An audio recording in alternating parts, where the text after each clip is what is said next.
bersama Supri Akupunktur Terapis. Kali ini saya akan membahas perbedaan antara akupunktur klasik atau tradisional dan akupunktur neuromuskuloskeletal atau pendekatan medis barat dan fisioterapi. Dan inilah akupunktur klasik dan akupunktur neuromuskuloskeletal. Ini akupunktur dengan menggunakan rangsangan stimulasi listrik, ya. Jadi akupunktur pendekatan fisioterapi dengan menggunakan media alat, ya. Kemudian diberi rangsangan stimulasi listrik, oke. Akan tampak hentakan kejutan sepanjang jalur saraf skiatik. Ini, ya. Ini cukup kita beri alat, ya. Sedangkan akupunktur klasik, oke, tanpa menggunakan media jarum, ya. Ini kita lepas, ya. Coba kita lepas, ya. Satu dilepas, ya. Ini akupunktur klasik, ya. Begitu jarum masuk, ya, dia cukup diberi rangsangan manual, oke, diberi rangsangan manual, ya. Ini rangsangan manual. Jika beri rangsangan manual, tidak tampak hentakan kejutan sepanjang kaki. Ya, ini rangsangan manual, ya. Ini namanya akupunktur klasik, cukup jarum ditusukkan, kemudian bisa juga diputar atau diberi rangsangan seperti metik gitar. Oke, ya. Oke. Ya. Sedangkan akupunktur muskuloskeletal kita menggunakan rangsangan stimulasi listrik. Ini kita tancapkan lagi ke arah ini, kita tancapkan, ya, oke, sehingga tampak hentakan kejutan.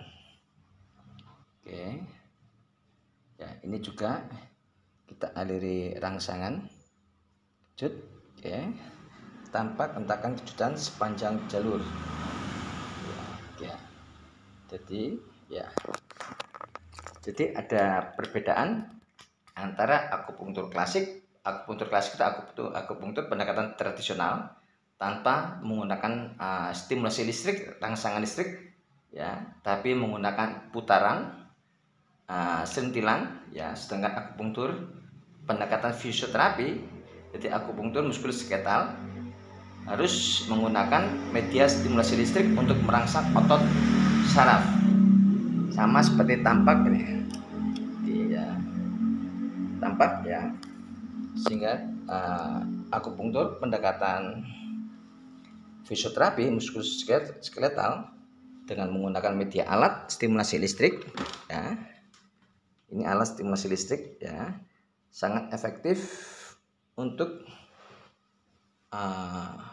merangsang saraf yang terjepit. Ini ada saraf terjepit, ada hernia disk, oke, pada L5, L45, L51. Ini, ya. Ini tidak kita setrum, ini harus kita setrum, ya. Kita beri rangsangan stimulasi listrik, tampak hentakan kejutan, ya, oke. Tampak hentakan kejutan sepanjang jalur saraf skiatik, oke, ya. Rangsangan juga ini saya tambah lagi, Pak, ya. Cukup ini? Oke, ini cukup, ya. Tak perlu kita tambahin. Rangsangan cukup kita lakukan 20 menit, ya. Oke. Oke, sekali lagi. Akupunktur fisioterapi muskuloskeletal, oke, perlu dengan menggunakan media rangsangan kejut stimulasi listrik, ya, dengan stimulator akupunktur. Sedangkan akupunktur klasik, ya, tanpa diberi rangsangan kejutan, cukup diputar, diberi rangsangan dengan manual menggunakan telapak tangan. Ini kita matikan lagi, ya, kita coba lihat lagi, oke, lebih jelas, ya. Cukup kita beri rangsangan, ya. Jika diberi rangsangan dengan manual tidak tampak hentakan kejutan, jadi kurang mengena.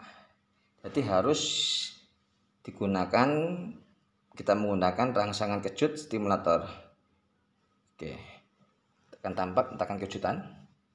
Ya, ini juga kita pasang lagi. Ini, ya, oke, lagi. Oke, pada kasus hernia disk, HNP atau saraf terjepit, ya, akupunktur dengan menggunakan stimulasi listrik sangat efektif untuk merangsang membuka jalur saraf yang tertekan terjepit, ya. Oke, ini rangsangan ini juga akan memperkuat otot, ya. Ya, oke. Di atasnya ini kita beri sinar, oke, inframerah. Oke, yuk. Oke, ya, tampak kejutan. Oke, jadi akupunktur pendekatan dengan menggunakan stimulasi listrik sangat efektif untuk gangguan hernia disk saraf terjepit, ya, stenosis spinal. Ya, ini, oke.